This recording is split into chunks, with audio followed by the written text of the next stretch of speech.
did, man. For real? You. Everybody want to know? Yes, I did. He's drunk.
When evictors enter the home of a woman who is behind on her bills to evict her, they are shocked when they make a horrifying discovery inside her refrigerator. What could have led this gentle-looking woman, Michelle, to commit and hide the evidence of her atrocities in such a despicable manner? In one of the most gruesome crimes that shocked a nation, you are about to watch the exclusive interview of a woman whose sheer desire for violence and evil is chilling. Michelle came across as a loving and doting mother to her. Her social media handles reflected this aspect of her life, and for a while, everyone believed that Michelle was a great mother. However, all of this facade will come crumbling down when she failed to make her regular payment on her apartment, leading to her eviction. When the crew responsible for carrying out the eviction arrived, they found the apartment empty and proceeded to move out Michelle's furniture. They soon got to work, moving out her things until they came across a large refrigerator in the house. Upon opening it, they found one of the most shocking discoveries ever. So disturbing was the sight that they called 911 immediately. Michelle was eventually found hiding at a neighbor's house with two of her kids, but her other two kids, Stefan and Stony, were not with her. As the police arrest and take her in for questioning, her cuffs are removed and she is left alone in the interrogation room for about 20 minutes. A female detective, Diaz, joins her in the room, and after reading her Miranda rights to her, the interview gets underway. Diaz begins with very basic questions about asking her name, her education, and if she has scars. Did you graduate high school? No. Up to what grade of schooling do you have? I want to say 10th, maybe. What's your first name? Michelle, M-I-T. M-I? M-I-T. C-H-E-L-L-E. She says she has tattoos and shows them to the cops on her chest, arms, and back. On her chest is written, "Trust no one," a possible indication of her approach and mentality towards life. You have any body scars? Tattoos. What's on your chest? Trust no one. What's it say? Trust no one. What's on your back? Something ridiculous. Like what? Is it wording or a picture? Wording. What's it say? I have to tell you. Yeah. I just show you. It's ridiculous. Okay. I mean, it's up to you. I got this covered up. Even very. Yeah. Okay. Okay. And right here, What's that one? the kids' names. This is for their dad's name, but I just cross it out. Okay. Michelle intermittently asks if her aunt and kids are around. My here. You know what? I can't answer No, that I right can't now. see him. But I can find out. As soon as we're done, I'll make sure you know all that information, okay? She seeks to make amends with the older woman, who she says only showed her love and care. However, a family reunion is not what this interview is about. There are lots of questions that the mother of four needs to answer, and soon the detective will get to that. Michelle is asked about her family, and she says that all four of her are for her ex-boyfriend. They are separated now, and so she is a single mother. You got a boyfriend or spouse? No. What's your ex, the father of Is that your ex-boyfriend? Yeah. So you have 4 children altogether? Yeah. She is also barely educated and without a steady job, so it's unclear if her disadvantages triggered some of her actions. She is also not on talking terms with her parents. I don't talk to my mother. The detective asks about her kids, and she says she had 2 sons, but only one is alive at the moment. How many sons do you have? 1, I had 2. Please note that this case has a lot to do with her youngest son, and for the sake of his identity, he would be referred to as Mike. When the detective asks where her Stephen and Stoney are, she says that they are in her house, inside a giant refrigerator. Where are your other 2, Stoney and Stephen? At my house. At the old house. Where in your house are they? Freezer. Yes, you see, this is what the evictors found when they opened the refrigerator in her house: the frozen bodies of her 2. The investigators asked why she did this, and she says because they were being inappropriate with Mike, her youngest son. Why did you do that? Because they were.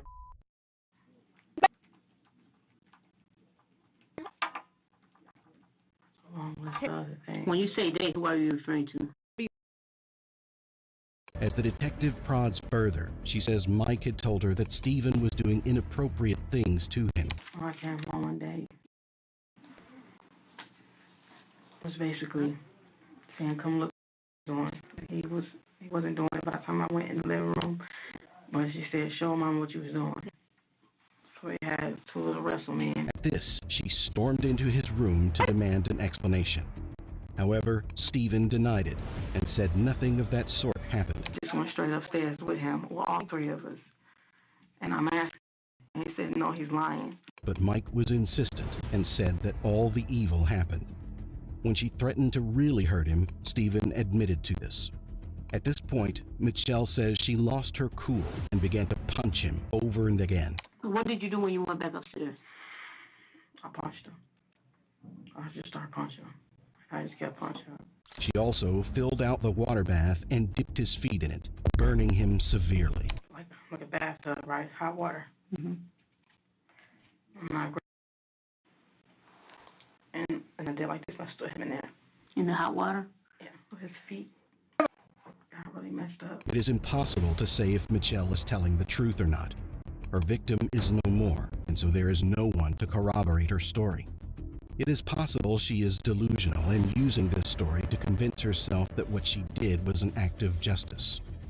Stephen also may have done some wrong to his kid brother, but it's possible that he admitted to everything as he was scared and just wanted his mother to stop hurting him. After this, Michelle shut him in and began to consume vodka in her attempt to clear her head. By the next day, she had a terrible hangover and couldn't stop throwing up. I had been drinking vodka, like, from the first day, period, and I basically couldn't get up. You say you was throwing up? It's like when I get up, maybe I would have went back in there, but... Did you say you were throwing up? Yeah, the only reason I didn't go. However, by the 3rd day, she resumed her routine of punching Stephen over and again. I was going back for just punching him, basically, and choking him. Bringing him food at intervals before carrying on with her punishment. Finally, after about 5 days, Stephen is weak and hardly breathing. His breathing was sounded weird. It was just, and I put my hand right here on his chest, and his heartbeat was like, it was crazy. I put my ear up to it, and it was like, and he's just like, he's going like this. His body has taken more than it can handle, and in moments, he succumbs to the physical torture that his mother had put him through. Michelle says she noticed his poor breathing and tried to give him CPR, but it was too late, and so she had to accept her fate. And I tried to do CPR on him. You tried CPR on him? I tried. While he was still alive? No, when he started looking like that and started doing that. So did he stop breathing when you tried CPR? No, he stopped before that. So he stopped breathing and you tried to do looking CPR? at him and he's going. Okay. The detective asks if she called the ambulance or sought for some form of help, and she says she didn't. Why didn't you call for somebody? I was scared. Instead, she wrapped him in one of his favorite blankets and dumped him in her refrigerator. The detective asks about Stoney, and she outrightly says she meant to take her life. What did Stoney do? My kids. With Stoney, I meant to do it. Excuse me? With Stoney, I meant to do it. Like, with Steven, I can't even say it was an accident, but it's not. If somebody dies from what you do to them, then it's that. But Stoney, I did mean to. This is a shocking revelation from a mother and leaves everyone with the question as to why she deliberately took her daughter's life. It turns out that at the time, the bodies of Steven and Stoney were found. It had been at least 2 years already since Michelle had ended Steven's life. Stoney's demise will follow about a year later. For someone who had committed such a grievous crime and gotten away with it, taking another life must have been easier. The detective asks when Stoney lost her life, and she gets into the account of how it all happened. About a year later, after the tragic incident with Steven, Michelle is confronted with another staggering revelation from Mike about her. It turns out that on that day, Mike had come into his mother's room together by Stoney. As she tried to sit beside him, he warned her not to. Michelle asked why he would say such a thing to his sister, and he says because she was mean. As she probed him further to explain what he meant, he says that she kicked him once and proceeded to touch him inappropriately even when he was still in diapers. They were arguing about something, and they came in the room, and he said, "Don't sit next to me." I said, "Stop acting like that to her. It's your sister." He was like, "Oh, I don't want her to sit next to me. She didn't mean to me anyway." And I said, "Mean how?" He was like, "She used to kick me like this." I'm like, "So why you never tell me?" Then he started saying my diaper. This doesn't exactly add up. A baby in diapers may suffer some traumatic experiences and violations, but it may not be easy for that to remember the exact details. However, if Mike used diapers for an extended time, then it's possible that he remembered. Michelle cannot believe the things she is hearing and asks Mike to tell her more. She learns that Stoney had been violating him and surprisingly started with her late brother Steven. If this is true, it is now easy to see why Steven would have done the same thing to his brother. Whenever cycles of trauma occur, it is not unusual to find a victim victimizing others, sometimes in a bid to deal with the memories of their humiliation. Michelle says she grew hot as hell. I just remember I felt hot as hell. And this is where she grabbed Stoney by the neck tightly, demanding an explanation. Looking at her, and I just walked straight up to her.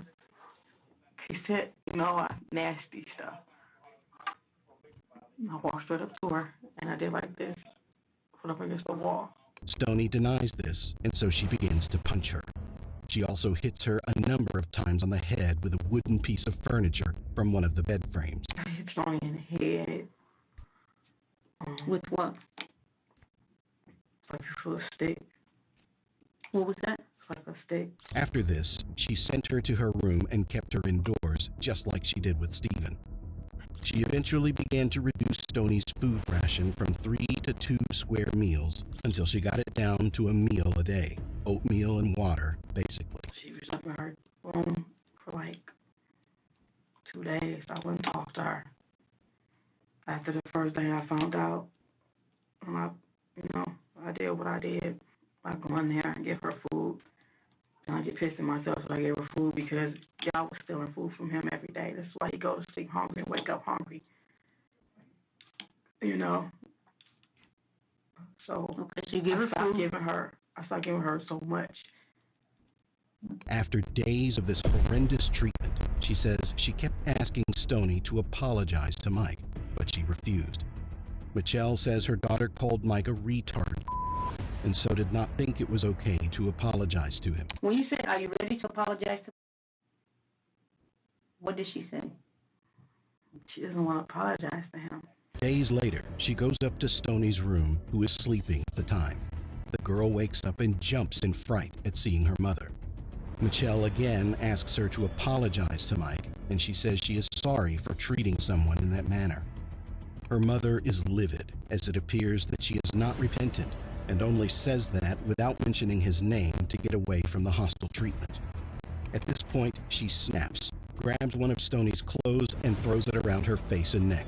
The two of them struggle and fall to the ground. And during the scuffle, she says Stoney hit her. I punched her. She actually hit me back. You know what I mean? Because I punched her so hard.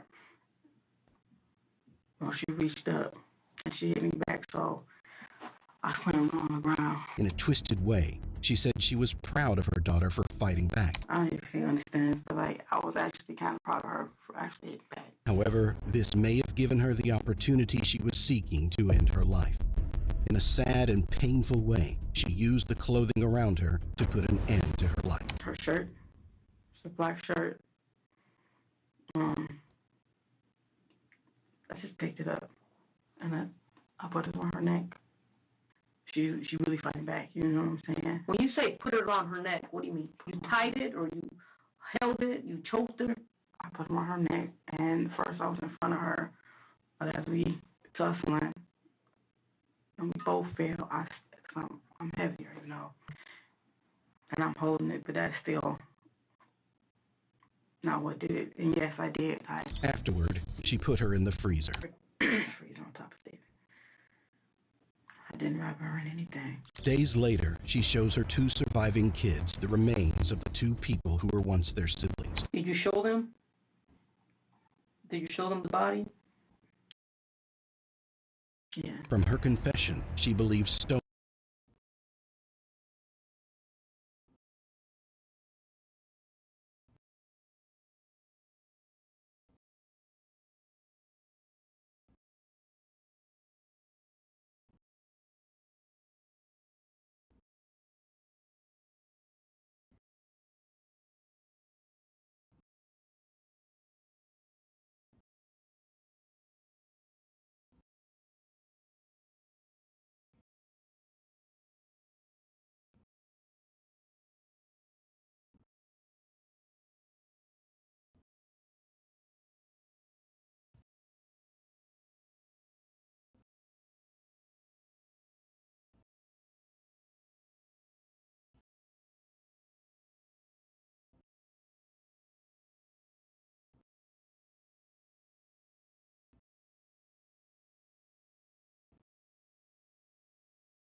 This way, you'll be notified every single time we upload new videos.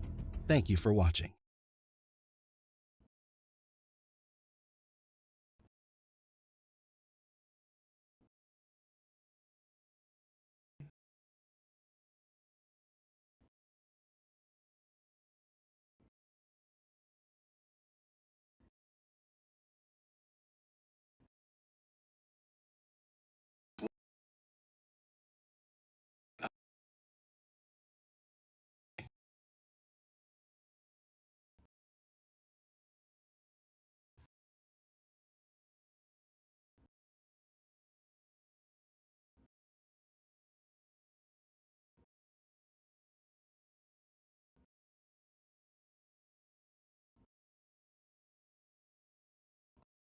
Beg you to come see me.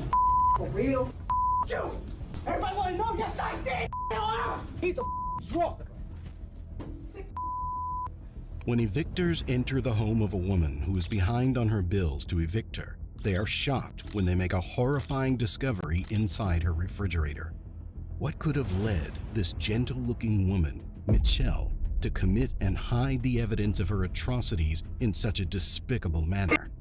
In one of the most gruesome crimes that shocked a nation, you are about to watch the exclusive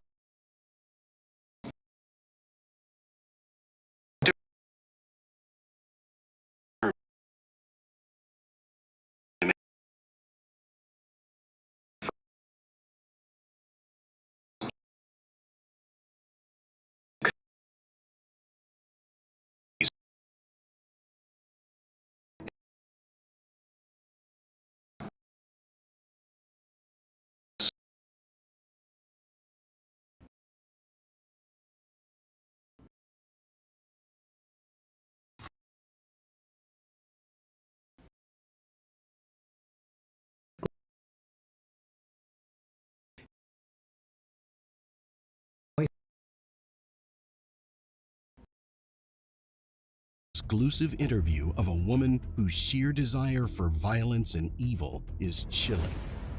Michelle came across as a loving and doting mother to her. Her social media handles reflected this aspect of her life, and for a while, everyone believed that Michelle was a great mother. However, all of this facade will come crumbling down when she failed to make her regular payment on her apartment, leading to her eviction. When the crew responsible for carrying out the eviction arrived, they found the apartment empty